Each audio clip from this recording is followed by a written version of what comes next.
어제가 어버이날이었고 오늘은 이제 우리가 어버이주일로 지키고 있습니다만 그제 황사가 참 심했어요. 북한산이 안 보일 만큼 컴컴하더군요. 오늘은 좀 날이 개었는지 햇살도 환하고 하늘도 좀 파랗습니다. 어버이주일 축하하는 선물이죠. 반응이 왜 이렇죠? 지난 주일에 말씀드렸듯이 잠언 1장부터 9장까지에는 아버지가 아들에게 전하는 훈계 형식의 잠언이 들어 있습니다. 이게 좋은 말도 자꾸 들으면 이게 듣기 싫을 때가 있죠. 반응 좀 해. 그렇죠. 이렇게 좀 그렇다고. 좋은 말인데 그걸 자꾸 들으면 또 듣기 싫을 때가 있어요. 옥쟁반에 구슬이 구르듯이 예쁜 것 같은 그 소리도 매일 들으면 그게 좋은 건지 이게 안 좋은 건지 구분이 안 될 때가 있죠. 근데 그건 비단 말뿐만은 아니에요. 먹는 것도 그런 것 같아요. 산의 진미도 이게 가끔 먹어야 맛있지. 똑같은 거 매일 먹으면 물리죠. 맛없습니다. 보는 것도 다르지 않아요. 금강산도 가끔 가서 와야 절경인 거지. 그 금강산에 집 짓고 살면 그냥 동네 뒷산이에요. 그죠? 그렇다면 요즘 어제까지 잠언 4장 초반부를 묵상하셨을 거고요. 오늘 이제 잠언 4장 후반부 이제 말씀인데 잠언 묵상 잘 하고 계시죠? 그렇다면 좀 궁금해지는 대목이에요. 1장부터 4장까지 그리고 앞으로 이제 4장부터 9장까지도 마찬가지로 아버지가 아들에게 들려주는 훈계가 계속 이어져 왔는데 어떻습니까? 들을 때마다 새롭고 은혜가 됩니까? 아니면 자꾸 들으니까 그게 또 그 소리 같아서 듣기 싫어집니까? 이런 분들이 계신지 모르겠어요. 이게 지금 좋은 말도 매일 들으면 이게 질리니까 그거 좀 지루해지지 않도록 좀 아껴두었다가 주일에 몰아듣자. 이렇게 기다리신 분이 계신지도 모르겠습니다. 오늘 잠언 말씀에 달린 이 설교의 제목은 우리가 즐겨 부르는 찬송가의 제목에서 따왔습니다. 찬송가 430장이죠. 주와 같이 길 가는 것. 살펴 읽은 본문이 길과 관련한 잠언이기 때문이죠. 오늘 잠언에서 아버지는 아들에게 두 가지 길을 알려주면서 훈계합니다. 한 가지는 지혜로운 길, 의인의 길이고 다른 한 가지는 악인의 길, 어리석은 길입니다. 그 각각의 길을 좀 같이 살펴보려고 해요. 먼저 지혜로운 길에 대한 아비의 훈계를 좀 들어보죠. 10절부터 13절까지에 있는 말씀입니다. 내 아들아 들으라.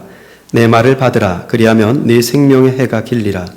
내가 지혜로운 길을 내게 가르쳤으며 정직한 길로 너를 인도하였은즉 다닐 때에 네 걸음이 곤고하지 아니하겠고 달려갈 때에 실족하지 아니하리라. 훈계를 굳게 잡아 놓치지 말고 지키라. 이것이 내 생명이니라.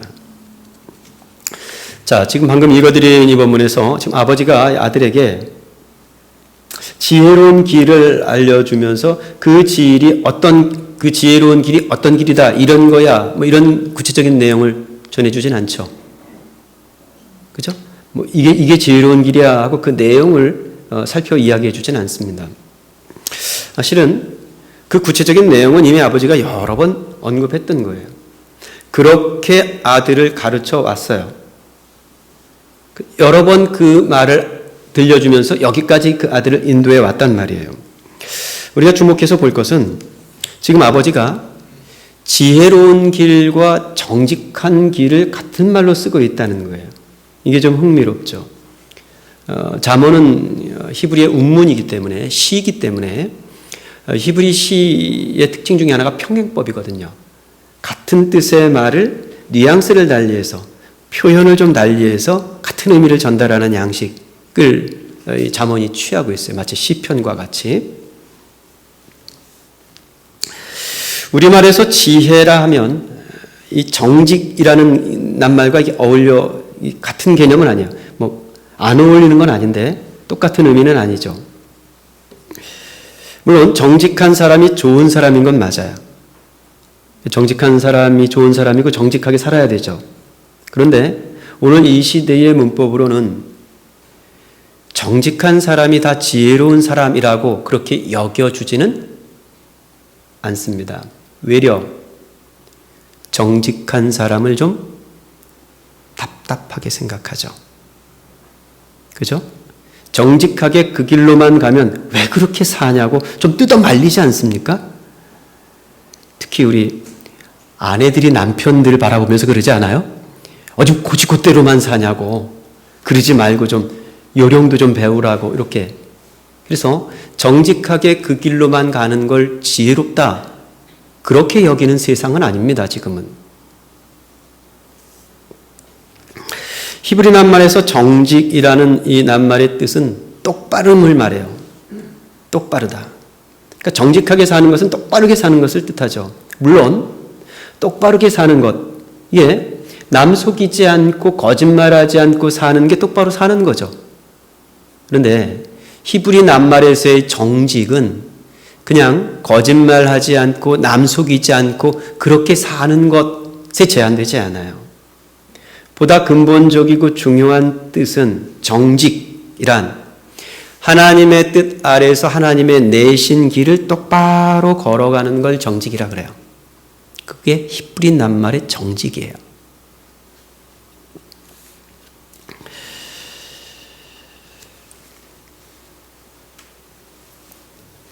하나님을 경외하는 삶의 방법, 한 양식. 그래서 하나님을 두려워하는 법을 알아서 하나님 무서운 줄을 알고 하나님께서 내신 말씀, 하나님께서 들려주신 말씀을 귀담아 들어 비뚤어지지 않고 그 길을 쭉 가는 것. 그걸 똑바로 사는 삶이라 하고 정직한 삶이라 해요. 그게 지혜죠. 잠언이 말하는 지혜와 잠언이 말하는 정직은 그래서 다르지 않아요. 아버지가 말하는 거죠. 지혜의 길 그리고 정직한 삶으로 정직한 길로 들어서 살거라 이렇게 말씀하고 있는 겁니다. 아버지는 아들에게 지혜로운 길을 가르쳤고 정직한 길로 인도했습니다. 지난주에 우리는 엄마가 딸에게 들려주는 양희은 씨의 노래를 같이 들었어요. 1부 예배 마치고 우리 누가 그러시더군요. 이렇게 슬픈 노래를 들려주면 그게 왜 슬플까 싶지만 마음에 이렇게 딸에게 미안한 마음 이런 것들이 사무쳤던 모양이에요. 엄마가 혹은 아빠가 아이들에게 가장 많이 하는 말 중 하나가 어떤 말일까요? 모르긴 해도 공부해라 일 거예요. 그죠? 네. 우리 은혜 자매는 시작했어요 그 말?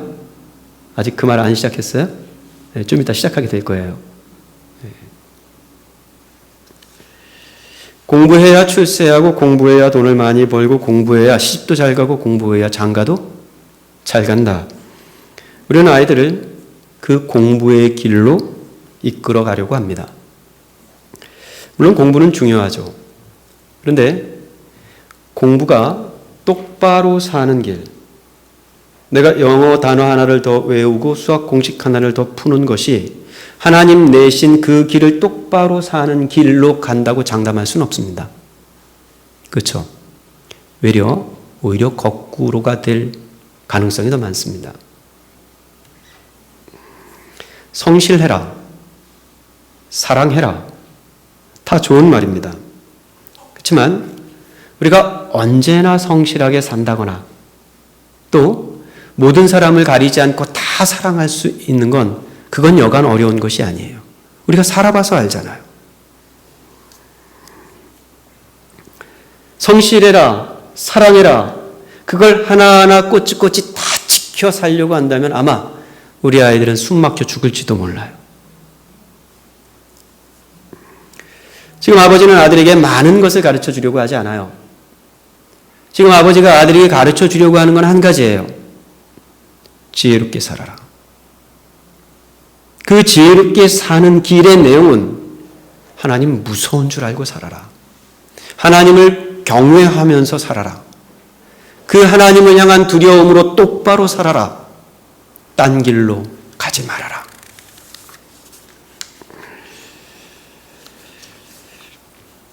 아버지는 아들에게 지혜로운 길을 가르쳤습니다. 하나님을 경외하며 하나님의 뜻을 잘 헤아려서 사는 정직한 길로 인도했어요. 지금까지 그렇게 인도했고 지금 아들을 면전에 두고도 그렇게 훈계하고 있습니다. 이건 중요한 대목이죠. 이게 뭘 뜻합니까? 지금까지 그걸 가르쳤고 지금도 눈앞에 있는 아이에게 그걸 가르치고 있어요. 이게 뭘 뜻합니까? 아버지도 지금까지 그렇게 살아왔다는 얘기예요. 이 대목에서 갑자기 은혜가 떨어지죠? 갑자기 은혜가 안 돼. 그러면 이 아버지는 하나님을 경외하는 길에서 한 번도 떠나본 적이 없을까요? 날마다 숨쉬는 순간마다 늘 언제나 항상 이 아버지는 하나님을 경외하는 길로만 가서 살았을까요? 그럴 리가 있겠습니까? 중요한 내용이기 때문에 한번 따라해 보겠습니다. 위인은 따라하는 거예요. 네. 듣는 게 아니고 위인은 없다. 우리는 다윗을 위인인 줄 알았는데 우리가 살펴보니까 다윗이 이렇게 형편없는 사람이었어. 이 열왕기를 통해서 우리가 들여다본 대목이죠. 아브라함을 믿음의 조상이라 우리가 읽었지만 죄송한 말씀이지만 저도 마누라는 안 팔아먹습니다. 이렇게 하찮은 인간이어도 뭐 어쨌다고 마누라 함부로 팔아먹진 않아요. 솔로몬이 지혜로운 왕이었다 하지만 그의 인생의 결국을 들여다보니 이 사람도 위인은 아니었네? 우리가 거듭 확인하게 되죠. 위인은 없어요. 우리가 그 범주에서 벗어나는 예외적인 사람일까요? 그럴 리가 없죠. 여기 이 아버지도 마찬가지일 겁니다. 날마다 숨쉬는 순간마다 하나님을 경외하며 살면 그건 얼마나 좋은 일일까요? 하지만 그렇게 산 것만은 아니에요. 어떤 날은 하나님 없는 것 같은 절망 속에서 사는 날이 있어요. 그렇죠. 우리도 그렇잖아요. 어떤 날은 정말 하나님 없는 것 같잖아요. 앞이 캄캄하고 절망스럽잖아요. 또 어떤 날은 하나님을 이해할 수가 없어서 하나님을 원망하며 살기도 해요. 그랬죠. 더러는 하나님이 안 보는 듯이 하나님 없는 것처럼 제 마음에 제 소견에 좋은 대로 살기도 합니다. 우리가 다 그래요.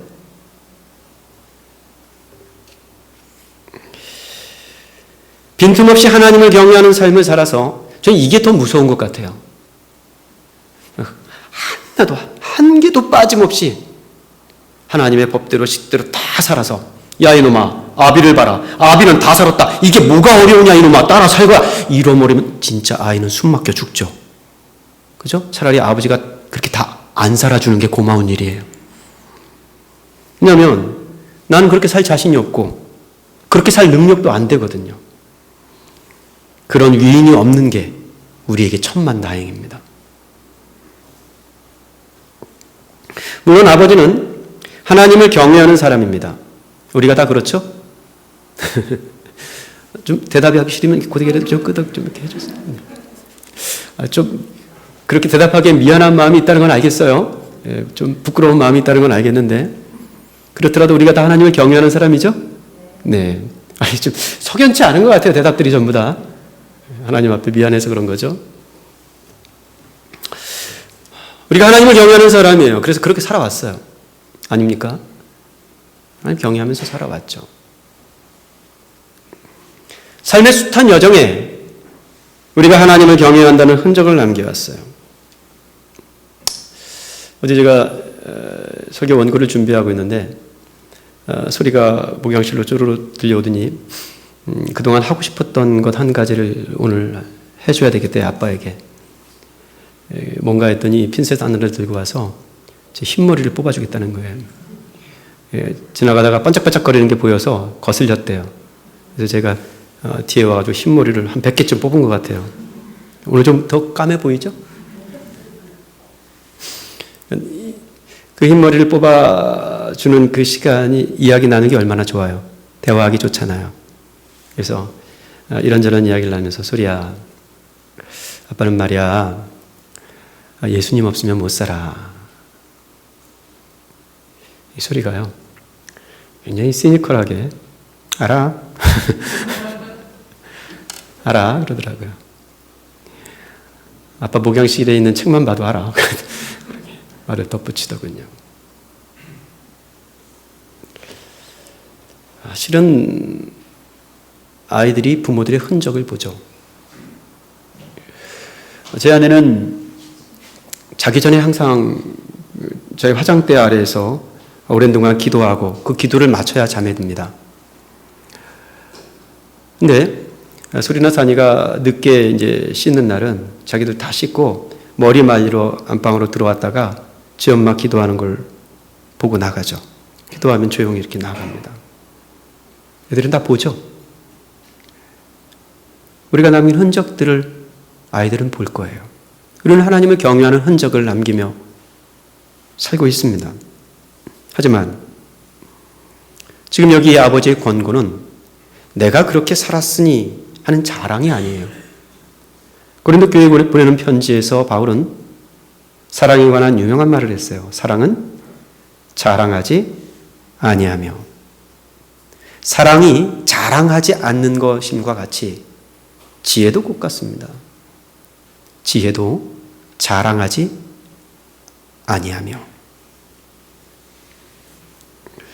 아버지의 훈계는 자랑이 아니에요. 아버지는 지금 내가 지혜의 길을 따라보니 내가 다닐 때의 그 걸음이 곤고하지 않더구나. 달려갈 때에 내 발이 실족하지 않더구나. 고백하고 간증하고 있는 겁니다. 그걸 자랑하면서 그것도 못하냐고 채근하는 것이 아니라 그것이 이렇게 복된 길이었다고 고백하고 간증을 하고 있는 거예요. 한편 아버지는 하나님을 경외하는 삶의 흔적을 남기기도 했지만 때로 그 아버지는 하나님을 경외하지 못했던 삶의 흔적도 똑같이 남기고 살았을 거예요. 우리들처럼 말입니다.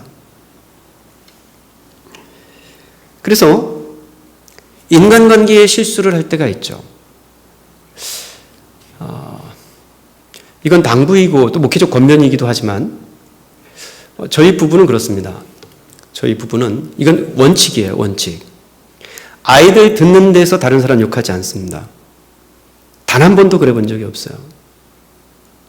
세상의 어리석은 부모가 애들 듣는 앞에서 다른 사람 험담하는 거예요. 이거는 하나님의 말씀 잠언을 떠나서 일반적인 윤리로서도 옳아요. 그죠? 이것도 자신이 없는 모양이네. 맞습니까? 예. 아이들 듣는 데서 애들하고 같이 다른 사람 욕해? 이건 더 할 나위 없거니와. 못습니다. 그러면서 어떻게 아이들이 바르게 옳게 자라길 바라요. 자, 혹시 실수한 일이 있다면 다시는 그러면 못 씁니다. 예. 때로 살다가 아쉬운 얘기 할 수 있어요. 부부끼리 하세요. 물론 그것도 그리 권면할 하나님의 말씀은 아닙니다만 부부끼리 하세요. 조용히. 아이들 듣는 데서 그러지 마세요. 인간관계에 실수가 있어요. 그 실수를 아이들 듣는 데서 이야기 나누게 하면 못 써요.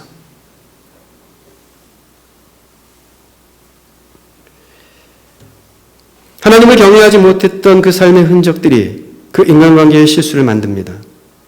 하나님을 경외하지 못한 거로 이런저런 그릇된 판단으로 세월을 낭비했을 수도 있어요. 하나님을 경외하지 않으니까 내 생각이 옳아 보이는 내 생각을 앞세우느라고 하나님의 뜻을 거슬러서 낭패를 당한 경험도 틀림없이 있을 거예요. 있죠? 네. 그런데요, 그것 또한 고백이 되고 간증이 되어서 지금 이 아이들에게 전해주는 거예요. 자, 다시 말씀드립니다. 아비를 봐라. 아비는 흠도 결도 없이 다 지켜 살았다. 이렇게 말하는 것이 아니에요. 아버지는 지금 내가 하나님을 경외함으로 살았다. 살아보니 이런 길은 이러한 유익이 있고 이러한 복이 있더구나. 고백과 간증을 남긴 거예요. 또 아이야, 아비라에서 다 늘 항상 하나님만 경외하며 살았던 건 아니다. 그런데 하나님을 경외하며 살지 못했던 삶의 흔적들이 내 인생의 실수를 만들어 놓았더구나. 회한과 고백을 담아서 아이들에게 정직하게 얘기해 주는 거예요. 어쩌면 아이들은 아빠가 잘 살았어 하는 고백보다 아빠가 잘 못 살아서 후회스럽더구나 하는 이 고백에 더 은혜를 받을지 몰라요. 그렇죠?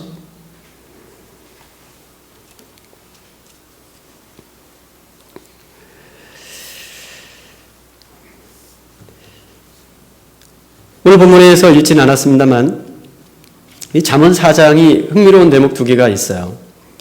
1장 9절이 앞서 말씀드린 대로 아비가 아들에게 전하는 훈계의 형식을 취한다 이렇게 말씀드렸는데 다른 대목에서는 다 단수로 아들아 아들아 아들아 이렇게 말하는데 4장 1절만 아들들아 이렇게 말해요. 아들들에게 하는 말인데 4장 3절에도 흥미로운 구절을 전해요. 이 아버지가 아들에게 훈계를 하면서 뭐라고 말하냐면 나도 말이야 내 아버지에겐 아들이었단다. 나도 내 어머니에게는 유약한 아들이었어. 이렇게 말을 해요. 그러니까 지금 이 아버지가 아들에게 전해주는 이 말은 실은 아버지의 아버지에게 들은 말이에요. 아버지의 아버지에게 내게 그 길을 가르쳐 주었는데 그 말을 내가 귀담아 들었었는데 야, 살아보니 그 말씀이 맞더라. 그 말씀이 오라 하고 전해주는 거죠. 아버지는 아들에게 말합니다. 내 아들아, 내 말을 받으라. 아비의 훈계를 들으며 내 법을 떠나지 말거라. 그 말을 마음에 좀 두고 살라는 이야기예요. 마음에 두고 살라 하는 아비의 말이 있어요. 아유, 내 자식이 이런 말은 좀 마음에 좀 두고 살았으면 좋겠어. 꼭 지켜 살았으면 좋겠어. 잘 간직하고 살았으면 좋겠어. 싶은 그런 말 한마디가 있죠. 자, 그런 말 한마디를 고르라면 어떤 말 고르겠어요? 은혜. 은혜 아니면 살 수가 없네. 이 말이죠.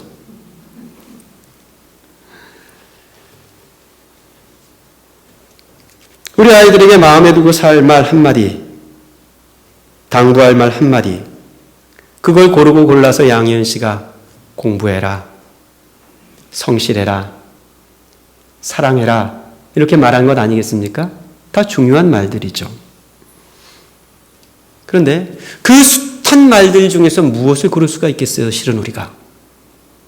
오늘 잠언은 우리가 선택해야 할 수많은 옵션 중에서 그 모든 것들을 모아 딱 한마디를 우리에게 소개해줘요. 이 말을 가르치거라. 그 말이 뭡니까? 아이야, 지혜롭게 살거라. 똑똑하게 살라는 이야기가 아니라 하나님을 두려워하면서 살거라. 하나님 무서운 줄 알고 살거라. 그리하여 하나님 말씀을 따라 살거라. 이것이 내게 간직하게 할, 내가 너에게 꼭 지켜 살라 할, 네가 붙들고 살도록 부탁할 유언 같은 말이란다. 이렇게 우리에게 전해주고 있는 거죠. 지혜로운 길, 의인의 길을 따라 살라 하는 이 아버지의 훈계는 악인의 길, 어리석은 길을 따라 살지 말라는 경고로 이어집니다. 자, 이어지는 14절부터 17절까지의 본문이죠. 사악한 자의 길에 들어가지 말며 악인의 길로 다니지 말지어다. 그의 길을 피하고 지나가지 말며 돌이켜 떠나갈지어다. 그들은 악을 행하지 못하면 자지 못하며 사람을 넘어뜨리지 못하면 잠이 오지 아니하며 불의 떡을 먹으며 강포의 술을 마심이니라. 이거 좀 무서운 말씀이에요. 악을 행하지 못하면 잠을 자지 못하는 사람이 있다. 사람을 해치거나 넘어뜨리지 않으면 하루를 넘기지 못하는 사람이 있다. 이건 참 무서운 말이죠. 우리는 하루라도 말씀을 안 읽으면 잠을 못 자는 사람들이잖아요. 분위기가 왜 이래요? 왜 굉장히 미안한 분위기를. 그렇잖아요. 우리가 하루가 우리의 일상이 하나님의 말씀을 소중히 여기는 인생이잖아요. 실은. 그런데 하나님의 정결한 말씀은 감춰놓고 자기들의 부정한 입술을 벌려서 사람들을 해롭게 하지 않으면 잠을 못 자는 사람들이 있다. 무서운 말이죠. 우리는 내 힘으로 다 살 수 없고 하나님을 의지하지 않을 수 없어서 기도하지 않으면 잠을 못 자는 사람들이잖아요. 왜 오늘 자꾸 고개를 땅으로 숙이고 그러세요? 맞죠? 예. 잠자기 전에 기도하라는 얘기가 아니라 우리가 기도 없이는 살 수 없는 사람들이잖아요. 하나님께 무엇을 구하지 않으면. 그런데 어떤 사람들은 자기 힘을 의지해서 그릇된 일을 아무런 겁도 없이 벌려놓고도 잠을 쿨쿨 잘 자는 사람들이 있어요. 무서운 일이죠. 자, 이 두 가지 길을 이야기해 주면서, 자, 우리는 모두 부모 된 분들이니까요. 한번 좀 여쭤보겠습니다. 내 자식이 어느 길로 갔으면 좋겠습니까? 이건 뭐 대답한 입만 아프죠? 그죠? 우리 지우가 어떤 길로 갔으면 좋겠어요? 어떤 사람을 해하지 않으면 잠을 못 자는 지호가 됐으면 좋겠어요? 예언이 하원이가 어떤 애들이 됐으면 좋겠어요? 누구를 골탕 먹이지 않으면 잠자리 들지 못하는 우리 하원이, 어떤 부모가 그런 마음을 가지고 아이들을 바라보겠어요? 자식을 향한 아비의 마음은 다 똑같을 거예요. 어떤 아버지가 아들이 악인의 길로 다니는 것을 기뻐하겠습니까? 악한 자들과 어울려 다니지 말라고 혹하는 마음에 그 길에 들어서서 그 길에 빠지면 큰일 난다고, 그런 길은 보여도 피해 다니라고, 돌이켜 떠나라고 그렇게 말해 주지 않겠습니까? 누구라도? 왜 그렇습니까? 그 길의 결국이 뻔하기 때문이에요. 아버지는 그 길의 결국을 이렇게 말합니다. 18절부터 20절까지 있는 말씀이죠. 의인의 길은 돋는 햇살 같아서 크게 빛나 한낮에 광명에 이르거니와 악인의 길은 어둠 같아서 그가 걸려 넘어져도 그것이 무엇인지 깨닫지 못하느니라. 이게 어리석음이죠. 그가 걸려 넘어져도 그것을 깨닫지 못하는 그걸 어리석음이라고 그래요. 그게 어둠인지를 모르고 그 길을 가는 것을 어리석음이라고 그래요. 근데 여기서 중요한 현실적 문제를 하나 좀 짚고 가보고 싶습니다.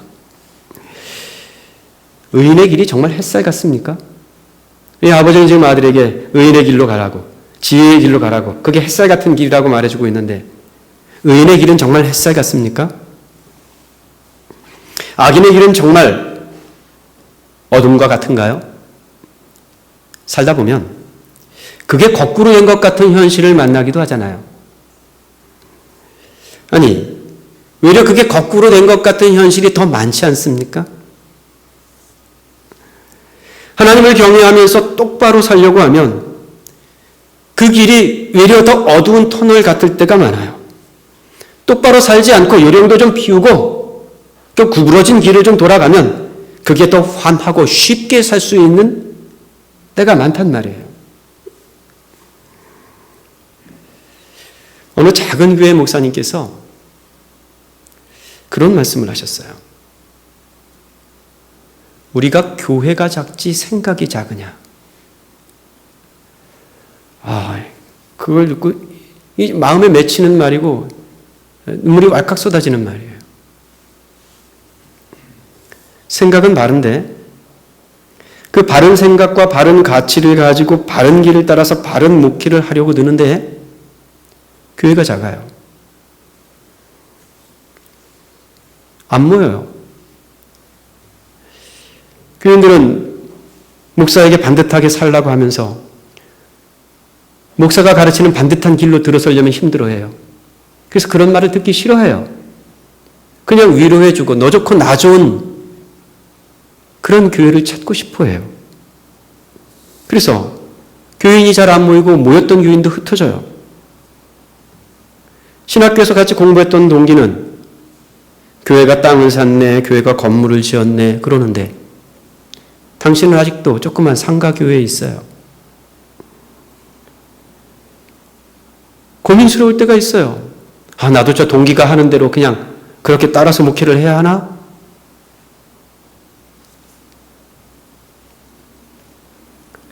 수단과 방법을 가리지 않고 수단과 방법을 따지지 않고 성공을 향해 달려가면 그럼 실은 거칠 게 없습니다. 수단과 방법을 가리지 않는데 뭐가 거칩니까? 하나님의 말씀과 하나님을 경외하는 것은 그 수단과 방법이에요. 그런데 그 수단과 방법을 가릴 필요가 없이 달려가는데 뭐가 거칠 게 있습니까? 하나님을 두려워하지 않고 하나님의 말씀을 귀담아 들을 생각이 없는데 뭐가 불편한 게 있겠습니까? 드는 대로 생각하고 되는 대로 말하고 죄멋대로 삽니다. 그래도 아무 탈 없이 잘 살아요. 잘만 삽니다. 여러분, 뭐가 악인의 길입니까? 어떻게 사는 게 악인의 길입니까? 하나님을 경외함으로 겸손하게 살지 않고 자기 성공을 위해서 수단과 방법을 가리지 않는 채 사는 그 길이 악인의 길이에요. 그 길이 어둠의 길이고 그 길이 망할 길이에요. 사람 사는 길이요. 좀 거칠 것이 있어야 좋아요. 사람 사는 길이 좀 안 될 때가 있어야 좋다고요. 그래야 사람이 겸손해지고 그래야 인생이 좀 깊어지는 거예요. 그런데 그래 보이질 않는 거예요. 사는 이 세상이. 나는 하나님의 말씀을 살피느라고 이것도 가리고 저것도 걸리고 그래서 마음대로 살지 못해요. 그러다 보니까 사는 게 옹색해져요. 사람들이 보면 쪼잔한 것 같다고 답답해하고 시원시원스럽게 살지 못해요. 그런데 하나님의 말씀을 한마디 귀담아 듣지 않고 사는 저 사람은 멀쩡하게 잘 살아요. 호인 같아 보여요. 시원시원해 보입니다. 돈도 잘 써요. 그래서 솔직히 부러운 마음도 들기도 해요. 아버지도, 여기 이 자문의 아버지도 그랬던 걸까요? 이 아버지도 그 현실적 상황이 무엇인지를 충분히 이해하고 있었던 것일까요? 그래서 아버지는 오늘 이렇게 말씀합니다. 23절이죠. 모든 지킬 만한 것 중에 더욱 뭘 지키래요? 네 마음을 지키라. 생명의 근원이 이에서 남이니라. 마음은 삶의 처소죠. 마음 먹은 말이 나가는 거예요. 그죠? 마음에 좋은 것을 보는 거예요. 자기 마음에 드는 길로 내 걸음이 옮겨가는 거예요. 그래서 마음을 잘 지켜야 그릇된 말이 입 밖으로 흐르지 않죠. 마음을 잘 지켜야 헛된 것에 우리의 눈이 돌아가지 않는단 말이에요. 마음을 잘 지켜야 내 발이 죄의 길에 들어서지 않습니다. 그래서 아버지는 이렇게 말씀해요. 24절부터 있는 말씀입니다. 구부러진 말을 내 입에서 버리며 비뚤어진 말을 내 입술에서 멀리하라. 아멘입니까? 아멘이시죠? 예, 아이들에게 바른 말 하라. 이렇게 말하기 위해서라도, 그렇게 가르치기 위해서라도 우리가 구부러진 말 하면 못 써요. 그죠? 내 눈은 바로 보며 내 눈꺼풀은 내 앞을 곧게 살펴 내 발이 향한 길을 평탄하게 하며 내 모든 길을 든든히 하라. 좌로나 우로나 치우치지 말고 내 발을 악에서 떠나게 하라.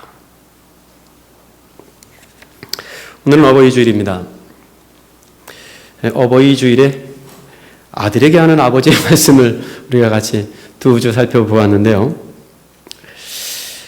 어제가 어버이날이고 오늘이 어버이 주일이라지만 실은 아버지와 어머니의 말, 이 말씀이 점점 더 효력을 잃어가는 시대를 우리가 살아가고 있는 것 같아요. 잠언은 내 아들아 내 아비의 훈계를 들이며 내 어미의 법을 떠나지 말라는 가르침으로 시작을 합니다. 하지만 우리가 사는 시대는 이 잠언의 한 구절을 귀하게 새겨듣는 시대가 아니죠. 도리어 부모의 말, 부모의 말씀을 귓등을 맴돌다 사라지는 잔소리로 여기기 십상인 시대를 우리가 살고 있어요. 송민원 교수님이라고요. 젊은 교수님이신데 훌륭하신 분이에요. 만나 뵙지는 못했지만 그분이 책을 하나 써내셨는데 제가 근래 읽은 책 중에서 가장 좋은 책이었던 것 같아요.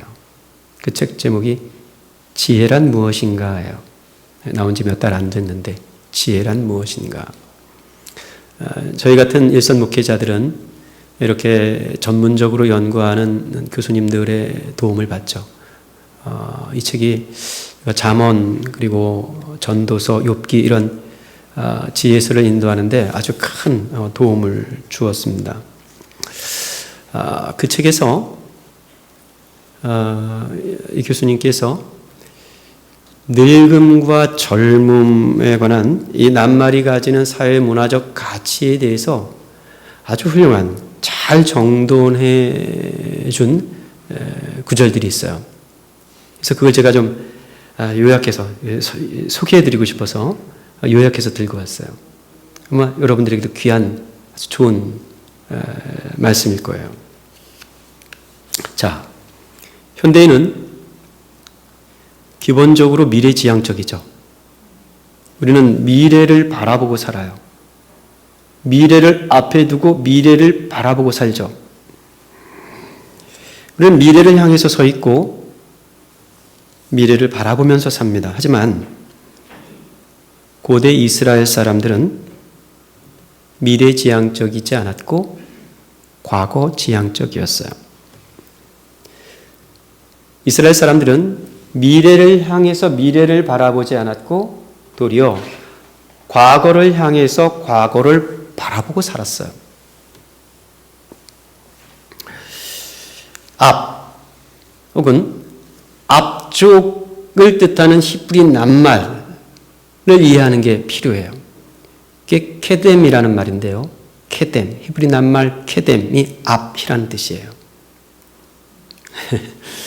한번 따라해 볼까요? 케뎀, 케뎀. 뭘 뜻한다고요? 앞.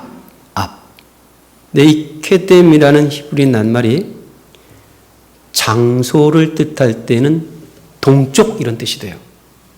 그러니까 이 케뎀이라는 말은 앞이라는 뜻이기도 하고 또 동쪽이라는 뜻이기도 해요. 이스라엘 사람들은 동쪽을 보고 섰어요. 그래서 성전을 동문으로 드나들어요. 하나님을 보고 서는 게 그래요. 이 케뎀이라는 말이 앞이라는 말인데 그게 동쪽이라는 말이기도 해요. 근데 장소적으로는 동쪽이라는 말인데 시간적 의미로는 이 케뎀이 과거를 뜻해요. 자, 다시요. 이 케뎀이라는 말이 앞을 뜻하는데 장소로 사용되면 동쪽을 보고 서는 거고 시간을 의미하면 과거를 보고 서는 것이에요. 이게 케뎀, 앞의 뜻이에요. 그래서 이스라엘 사람들은 이게 동쪽을 보고 서는 거니까 동쪽이 앞이고 과거예요. 근데 오른쪽은 항상 남쪽이에요. 그래서 히브리 낱말에서 오른쪽이라는 말과 남쪽이라는 말은 똑같은 말이에요. 또 왼쪽이라는 말과 북쪽이라는 말도 같은 말이에요.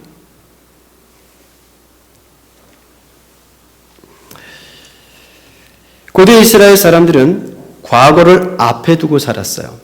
과거를 향해서 과거를 바라보고 살았어요.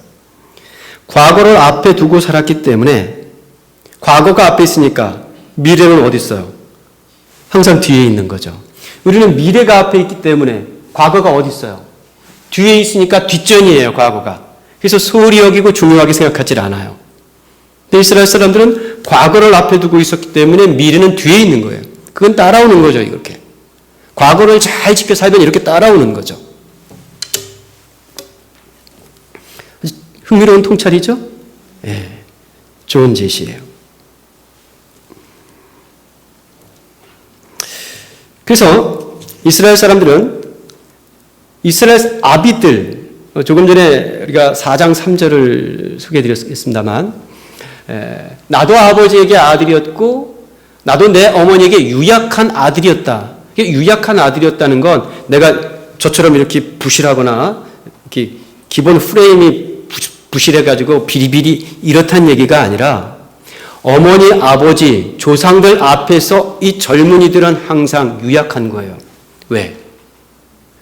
어머니, 아버지가 과거에 더 가깝기 때문에 그분들이 더 과거에 앞서 있기 때문에 그래서 나는 그 과거 뒤에 서 있기 때문에 아버지 뒤에 서 있기 때문에 어머니 뒤에 서 있기 때문에 유약한 거예요.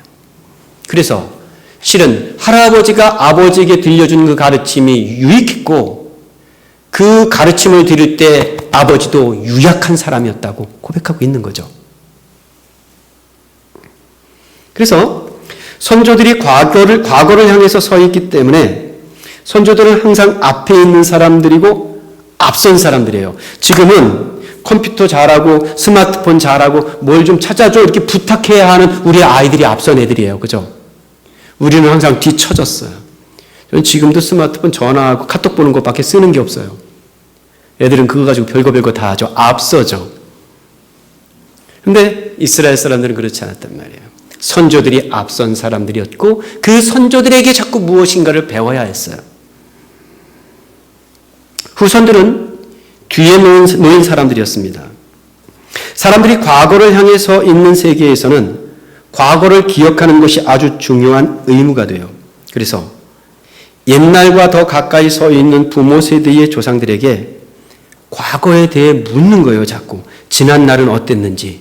유월절 이야기가 바로 그거란 말이에요. 그렇죠? 그래서 왜 우리가 이런 예식을 행해야 합니까? 옛날에는 말이야 하면서 하나님을 경외하는 법과 하나님의 지혜를 이 아이들에게 전승시켜 주었던 거예요.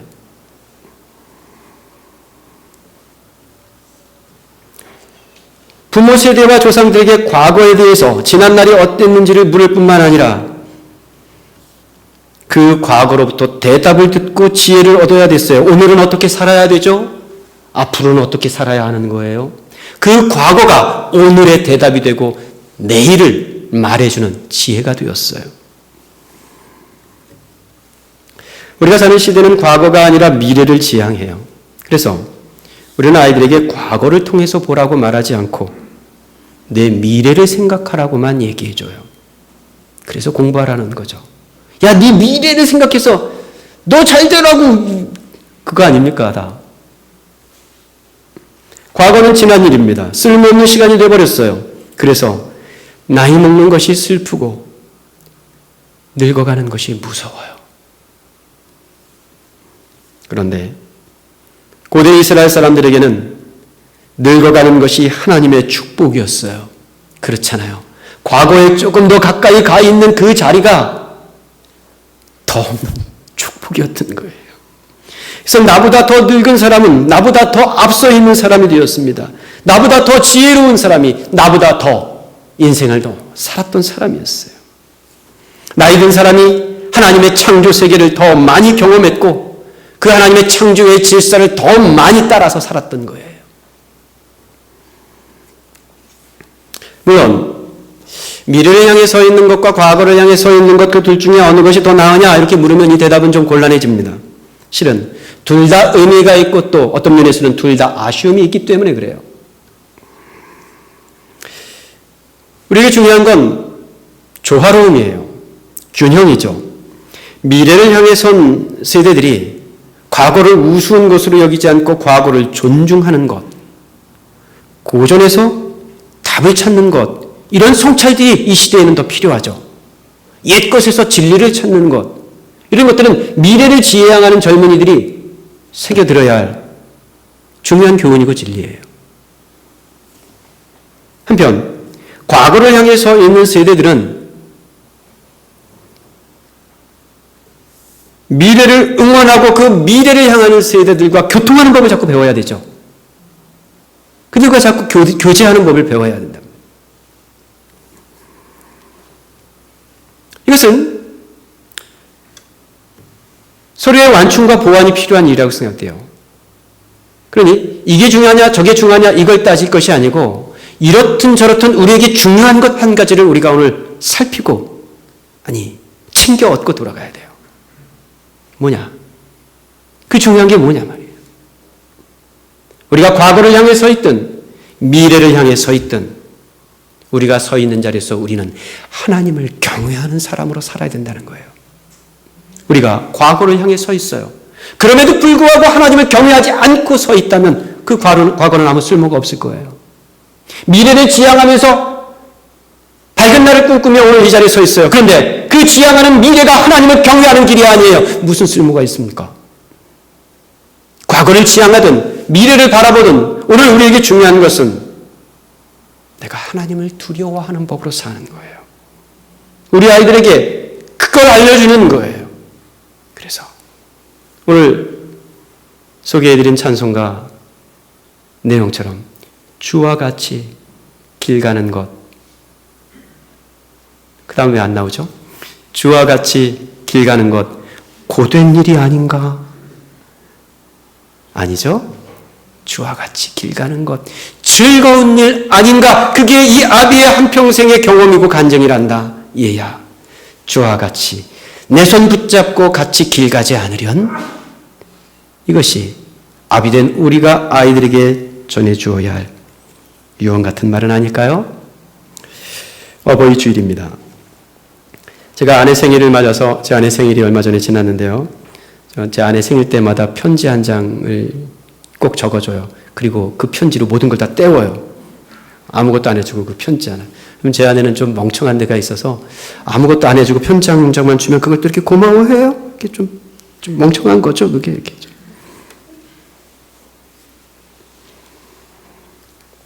빼곡히 채운 편지의 내용 중 한 구절이 이랬습니다. 제가 주보에도 소개해 드렸었는데 몇 주 전에. 여보, 내가 당신에게 길은 될 수 없지만 길잡이가 되어서 당신 곁에 꼭 붙어 있으려 해요. 이렇게 말해 주었어요. 제 아내는 그 빼곡한 편지 글들 중에서 그 한 구절이 제일 좋았다 하고 저에게 말해 주었습니다. 사람들이요, 자기가 길이 되려다 보니까 이렇게 세상이 시끄러워요. 나는 길이 아니에요. 그죠? 아버지는 길이 아니에요. 어머니, 아버지, 어머니, 할아버지, 할머니 훌륭하지만 길은 아닙니다. 나는 길이라고 말할 수 있는 사람은 내가 아니에요. 나는 길이라고 말하신 분이 누구예요? 예수 그리스도예요. 내가 그 길이라 예수님께서 그렇게 말씀하셨으니까 길 노릇은 그분에게 맡기면 돼요. 그리고 다만 우리는 하나님을 경외하는 지혜로운 길이 여기 있노라고 그 길을 보여주면서 그 길을 같이 잘 따라가자고 길잡이 노릇을 하면 돼요. 그 길잡이 노릇을 하라고 아비와 어미가 된 겁니다. 그 길잡이의 노릇을 손붙잡고 가라고 가족이 된 거예요. 그리고 교회가 된 거예요. 우리에게 보여주신 그 길을 손 붙잡고 주와 같이 길 가는 것 즐거운 것 아니냐고 노래하는 어미와 아비, 자식, 할아버지와 할머니, 우리들의 가족이 될 수 있기를 간절히 축원합니다. 기도하겠습니다.